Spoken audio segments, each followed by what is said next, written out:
Sir, residents used the side gate. Delivery access is closed. The voice was crisp, clean, and colder than feminine air. It came from a woman in a white blazer dress, heels clicking against the slate pavement like punctuation marks. She stood at the security post with one hand resting on the access console, the other on her hip. Blonde bob sunglasses, despite the softened light, and a radio clip to her waist like it was a badge of honor. Her name was Ava Monroe, security manager of the gated Beverly Hills enclave. And in Hermond, the man standing at the gate hadn't belonged. He wasn't in a Rolls Royce wearing a suit. He wasn't even carrying ID. He was just standing there, black, tall, 52, sweat drying on a fitted Nike tee. His track pants still clung to his calves from the last stretch of his 5-mile run. No watch, no lanyard, no status markers, just presence. Ava glanced him up and down and small. Her lips curled slightly. Not quite a smart, not quite a frown. I said, delivery access is closed. Use the visitors. Laying down the hill. Shouldn't move. Neither did he. Before we continue, where are you watching from? Drop your city or country in the comments below. And if you believe in dignity and justice, hit like and subscribe. These stories spark change, and we're glad you're here. Now back to him. He didn't answer right away. He stepped closer, and it passed the other line, just close enough for the motion sensor to buzz. The gate blinked red. Access denied. Ava's brow raised. Sir, you're not cleared to trigger that sensor. Step back. I live here, he said, voice low but certain. A beat thinner paused just long enough to be disrespectful. Ava tilted her head in the ambient. She turned to her radio. Unit 3. I've got a male attempting to force sensor activation at gate 6. No visible ID, non-compliant tone, possible squatter situation. Squatter, the word sat heavy like smoke in a closed room. Marcus didn't flinch. His eyes scanned garden edges, the marble plaque with his family crest engraved, half-covered B, a low-hanging bougainvillea branch heveled. This home chose every stone, every railing, every inch of that gate, but none that mattered in this moment. What she saw was a black man in sweatpants, and that was all it took. Behind him, a Delaware van pulled in Flora's branding pastel pink. The driver slowed, saw the standoff, raise an eyebrow, and instinctively reach for his phone. Ava, step forward now. If you're not off this in 30 seconds, I'm calling LAP. And trust me, trespassing's not a light charge in this neighborhood. Marcus raises an eyebrow, finally speaking again. You always threaten residents like that? Or is it just Theons who don't show up? In Bentley's AOA's voice sharpened. Don't get smart, this is a private security matter. You're escalating. No, Marcus said, his voice calm. You are from the corner, off the street. The Flores camera was already rolling and the gate still closed. But the clock on Justice, it had just started ticking. Ava Monroe didn't link. She wasn't just holding her position. No, was performing, one heel forward, dress still pristine, her voice just loud enough for the florist to catch it. You look lost, sir. This is private property. The gay buzz again. Still, red. Marcus didn't move. He didn't raise his voice, but his eyes locked onto a Voslik. He just flipped a switch inside her world, and she didn't realize it yet. I already told you, he said. I live a her. Ava tilted her head, amused. Right. And I moonlight. As a princess. She tapped the radio again. You need for coming. I've got a 10 to 16. Repeat. Suspicious individual claiming recency, might be impersonating, approaching pedestrian gate without vehicle clearance. The code was fabricated, but the tone wasn't. Behind her, 2 more security officers emerged, vest half zip. Another still sipping coffee from a stainless mug. They slowed as they saw Marcus browse knitting. Who's this? One asked. Someone new who thinks he owns the place. Ava replied without breaking gaze. The man in the vest stepped closer, eyeing Marcus's shirt. You for maintenance? Before Marcus could answer, Ava cut in. He says he's a resident. We're still verifying. You could just ask his name. The younger guard started, but Avisor nest him with a glance. Marcus exhaled, slow and deliberate. I don't need to prove my identity to a woman who hasn't earned the right to question it. That's when Ava stepped closer, her voice dropping. Listen, sir, I don't know what kind of game you're playing, but this isn't one of those gotcha tick. You're not getting viral off AFM. Marcus gave a half smile. Not Amusade measured. This isn't for TikTok, that this is for legacy. She flinched, but before she could fire back, the florist stepped forward slightly, voice attentive but clear. Hey, I've deliverito this address before. That's Marcus Holt, right? Ava snapped her head toward him. Sir, step back. This doesn't concern you. But it did now, because the name had been said out loud. Marcus Holt, a name that echoed across tech and Forbes covers and real estate summits, But without the suit and car, it was just not a name. Ova smirked. Marcus Hole, please. If you're so important, where's your ID, your badge, your driver? Marcus looked at her for a moment. Then finally, he reached into the zip pocket near his waistband and pulled out a phone. Wheat slicked. Screen cracked at the corner. He dialed a number. Carla, he said. Activate a Protol 7, get override. Verify a ship and open entry logs for lot on the other end. A calm voice replied, confirmed Mr. Hall. Executing now. Themament, her voice said his Nemaima. How off the guard shifted uncomfortably. Theodore lowered his coffee, but Ava shallowed a phone call. That's your power move. Anyone can hire someone to turn toward the panel. Override on it. You're not walking through without me. Then it happened. The gate unlocked at with a soft click, and above them, a voice highchowed from the security speaker overhead. Head Kate override successful. Marcus DeHell, primary resident. Beverly Hills Authority, verified by Holtec. Osa. Hush dropped like a curtain. The florist lowered his phone. Yo. Ava's lips parted just slightly. Marcus stepped forward, still calm, still composed. Still home. Ava Monroe froze. Her fingers hovered near the control panel. They might rewind time if she just didn't move. The name ringing through the speaker. Marcus Dayhall had hit Thea like thunder in a church, but Cher covered fast. Too fast. She turned slowly, eyes narrowing into defiance. Override or not, she snapped. You're not walking through. Behind her, the younger officer in the vest shifted. Mom, if that's his gate, I said. Not yet. Ava cut him off, her tone cracking. The system may have been hacked. We need to escalate this for internal verification. Marcus didn't respond. He didn't need to, because just then, the florist stepped forward again. Phone still in hand, camera still rolling. Your reality doubling down, he said, voice shaky but loud enough to carry. That gate juiced said his name. What else do you want? Blood sample. Ava turned sharply. I said step back. This is a restricted area. The florist took a step back, but on light or pan wider. His voice now for him. Yo, whoever's watching this, take note. This man just got denied entry to his own mansion. Gate confirmed him. Security didn't. We're still doing this. In 22.5. Another car pulled up behind the fluorescent black Tesla tinted windows. The driver rolled it down halfway. A Latina woman in her 40s leaned out. What's the hold up? She asked. The younger officer muttered. It's complicated. The floor turned to her. Not really. They Trito blocked the guy who owns the place, and no, they're scrambling. The woman looked past him, eyes locking on Marcus, then her face shifted. Oh my god, she whispered. That's Marcus Hole from Holtec. Eva heard it. Everyone did, and her control slipped just a little more. You can't just walk in because you live here, she snapped. Marcus turned to her now. His gaze steady, no heat, just pressure. I didn't say, I live that, he said. Your system did. And unless you'd like to override your own protocol, I suggest you step aside. The silence that followed was loud. The own officer scratched the back of his hat. Mom, we're supposed to follow system verification, aren't we? Ava's voice lowered, but not her venom. Yawan to let him in. Fine, when it turns out this was a mistake, it's your job, on line. He hesitated, then quietly stood back, but Ava didn't move. She took a single step toward Marcus, too close to defiant. You think having your name in a computer makes you untickable? She hissed. People all the time, especially people like you. That's when Marcus spoke, not loud, not angry, just final. People like me built this neighborhood. A gasp from the Tesla, from the florist. Even the barista walking past the gate with a tray of cold brews stopped mid-step, because now it wasn't just defiance, it was history. It was presence. Ava blinked, and for the first time, she took a step back. Ava Monroe's clicked back once, then forward, like she couldn't decide whether to retreat or double down. Her pride made the choice for her. Her hand hovered near her radio again, and this time, she pressed it with deliberate force. Unit 7, respond. Escalation, at Gate 6. Possibly, notify LAPD dispatch. Immediate response requested. The words came sharp, surgical. The air shifted. Marcus Hall stood still. His hands remained at his sides, fingers relaxed, shoulders straight, but something behind his eyes, something colder surfaced. You just called the police, he said. Not a question. Ava lifted her chin. Yes, because in this neighborhood we don't tolerate threats. What threat? The florist called from the sidewalk. The man hasn't moved. Exactly, the woman in the Tesla echoed. He is the victim here. But Ava didn't turn. She was too deep now.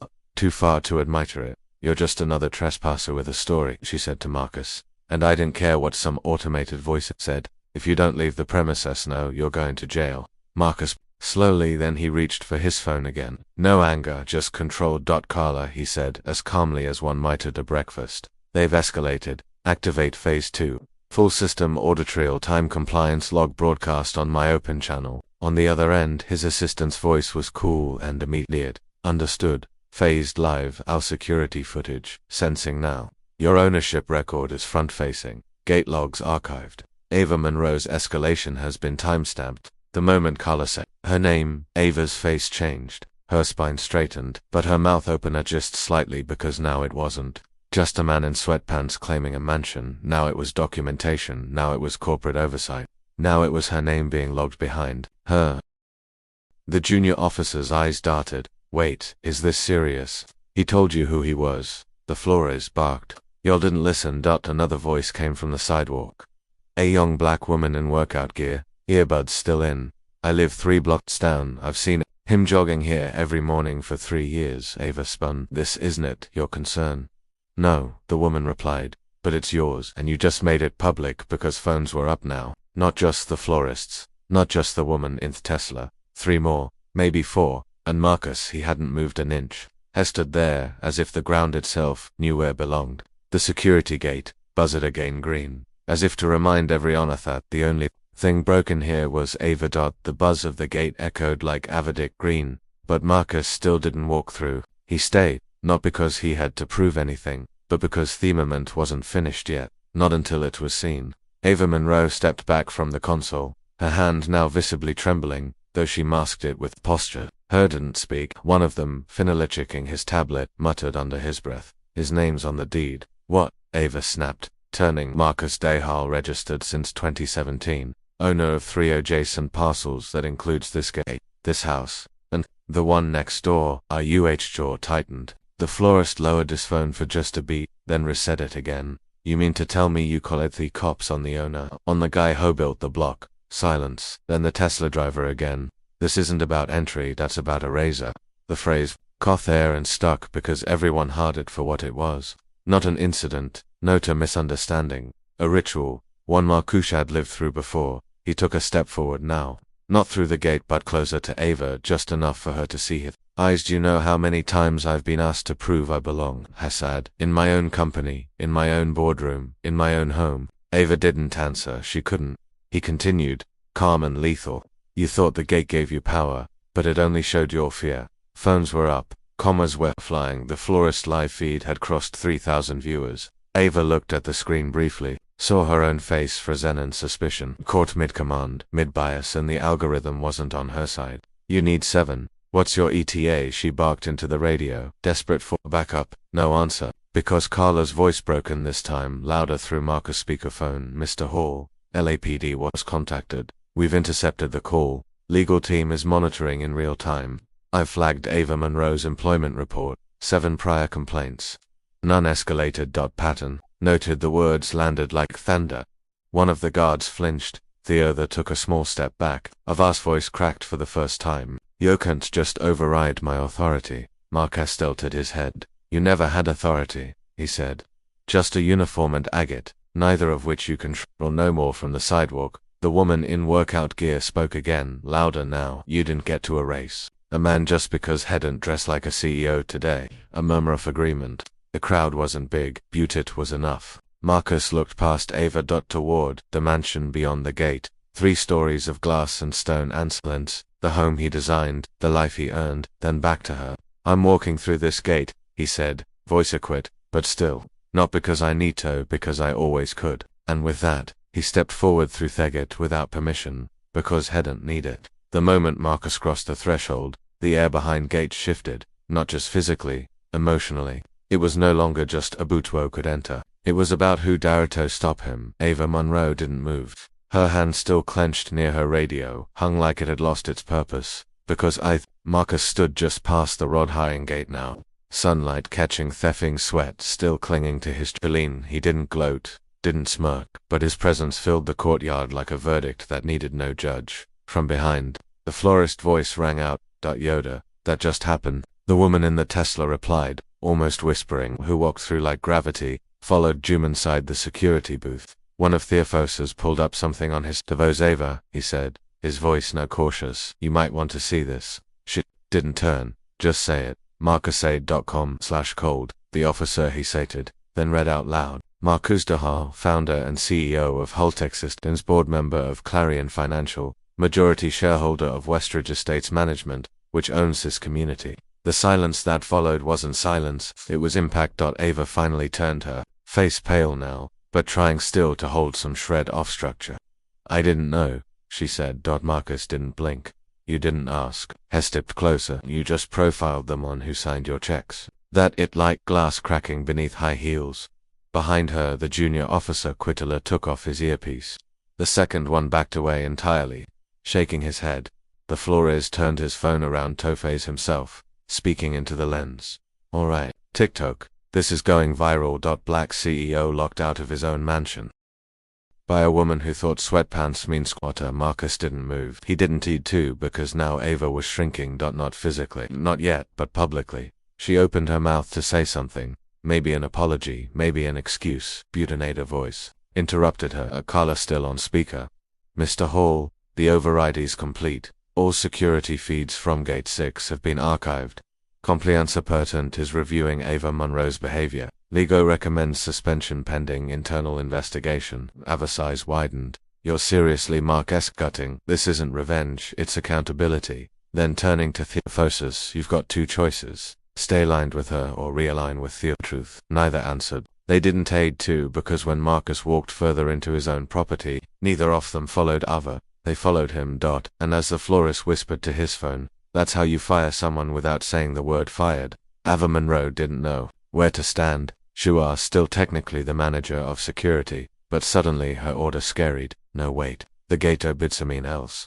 The officers follow what mean else. And the man she tried to raise had just walked through her perimeter without flinching. She looked down at the radio in her hand.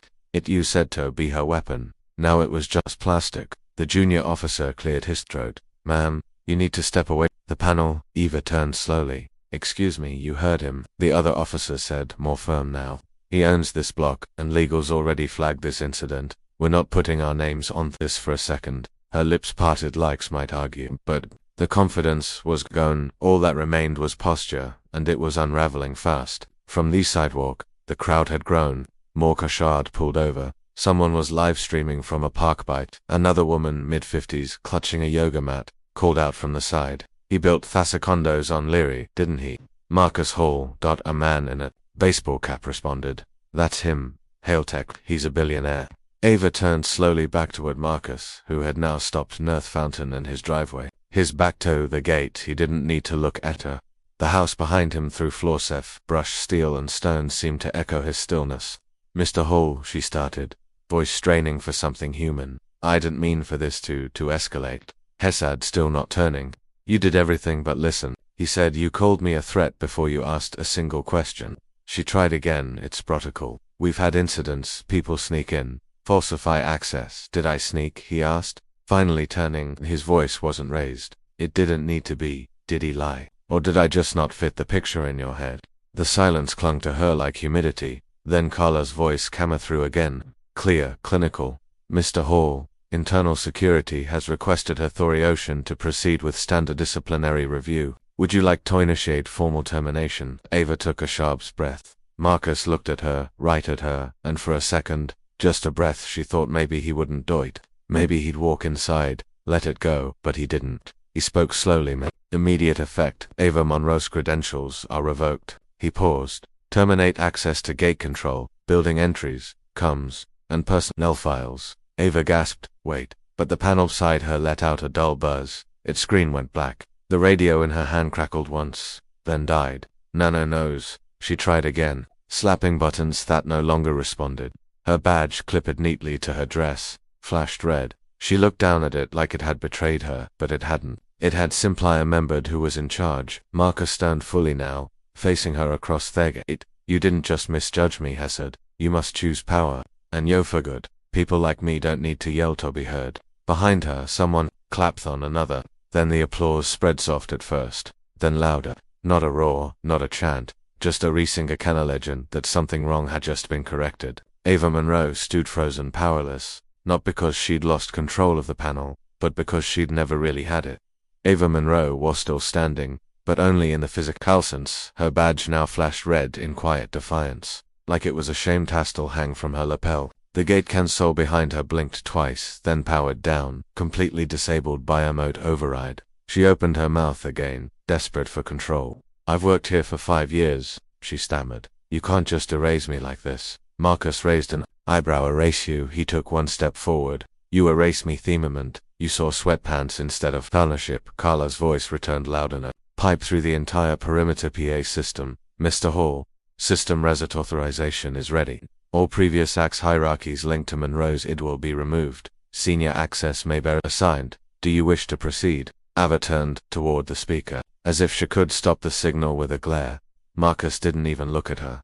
"Proceed," he said flatly. And with that single word, the ecosystem shifted across the day. Magnetic locks realigned. Entry logs began to flash across the central hub, each tag with her badge number and the words, "Access revoked." The younger officer who had once followed Ava took a step back, muttering, "Damn," the floors whispered. "This is bigger than security. He's resetting the whole system." Marcus pulled out his Finnegan. The screen glowed blue and silver interface of all techos humming in his hand. He tapped once, then again. "Carla," he said, "connect to Westridge boardroom at Clarion." Legal tagged the HOA head. Carla's voice, "Already connected, sir." Ava made the call. That was when Ava's face truly changed. "Watching Mr. Hall," she said, voice barely stable.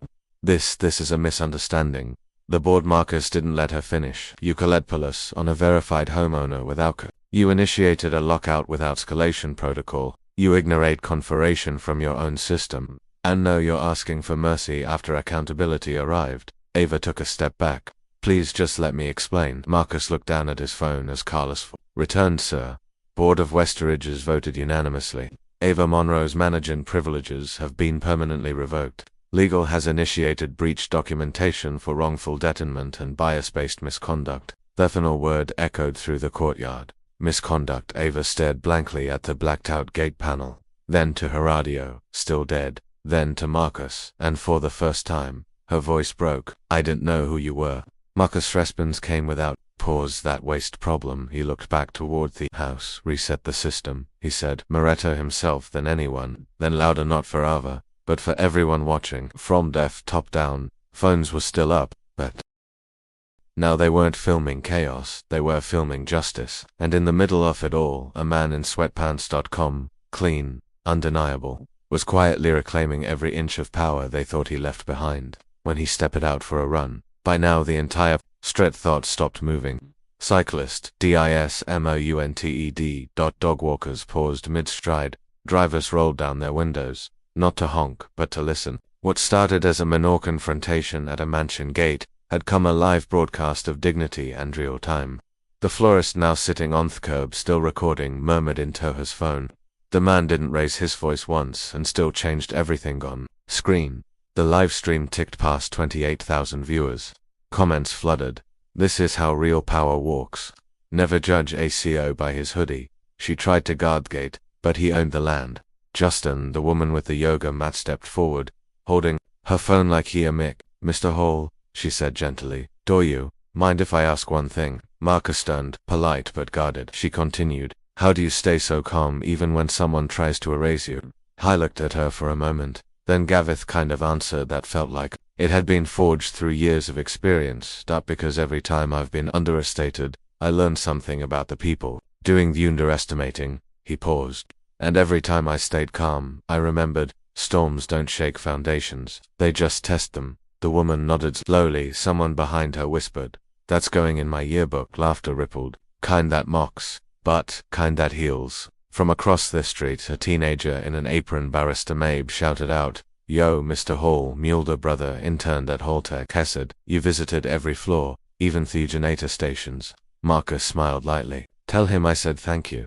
Those are the real engines of Thebel." More nods, more phones raised, but none felt intrusive now. They felt like witness, like documentation. A Latina mother in a minivan honked soft lithe and waved her phone out the window. "My daughter is doing a report on black innovators. She's watching. You live Shegist wrote your name down." Marcus' voice was low, but it carried "Tell her to make her own name, too."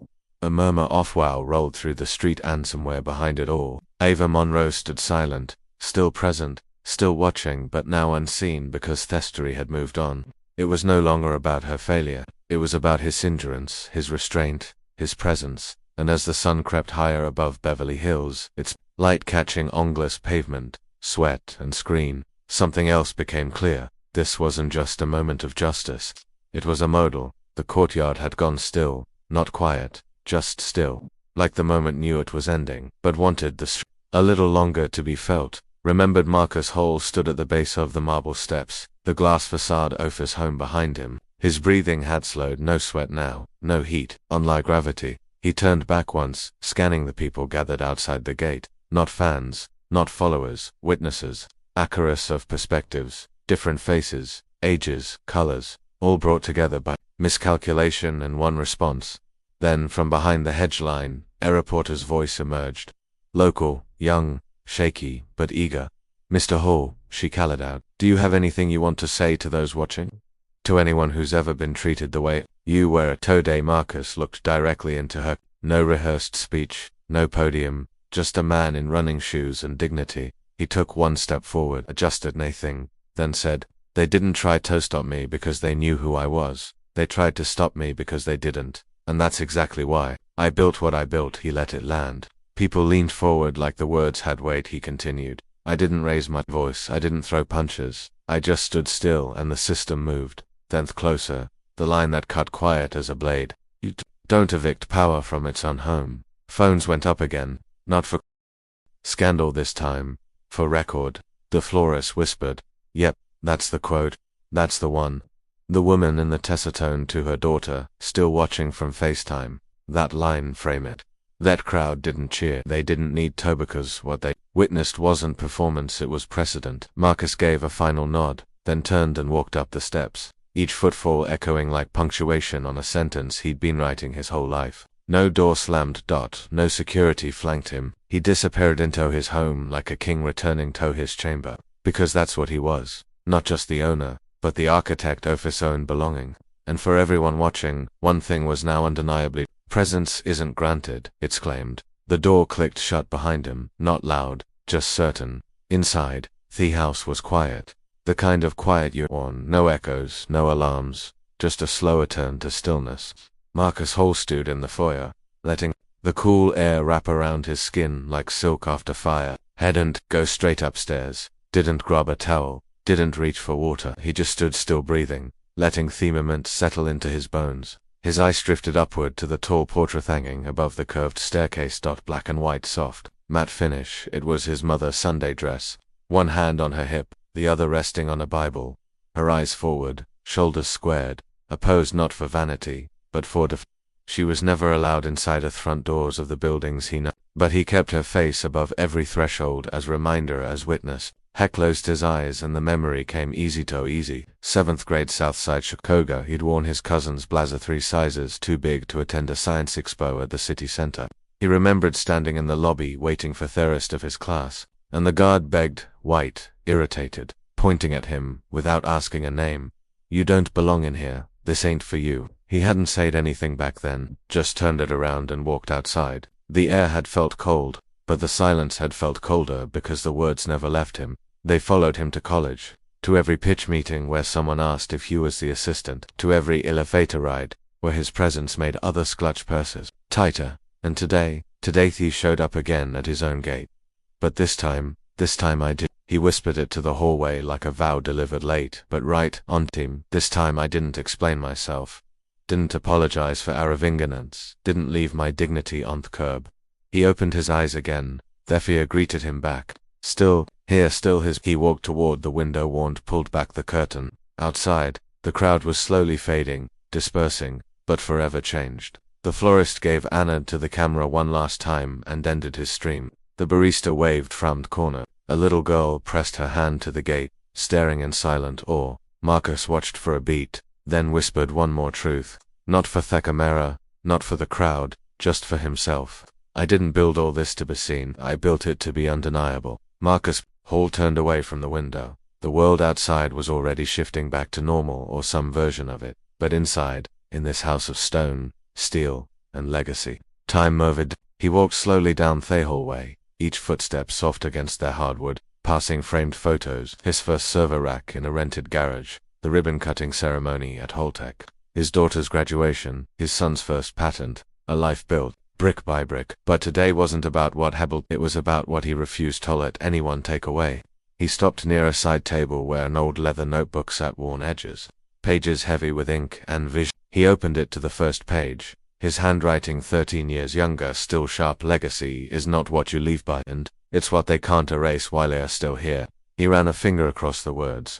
And then, like speaking to the next soul watching, waiting, doubting, he spoke, low, steady, not for applause, but for impact. If you're watching this and you've ever been questioned, ever been overlooked, ever been told you didn't belong, let me tell you something simple. He paused, ice up, voice firm. You don't have to raise your voice to raise the standard. Heckles the notebook gently. Presence is power, and you don't need permission to act in your purpose.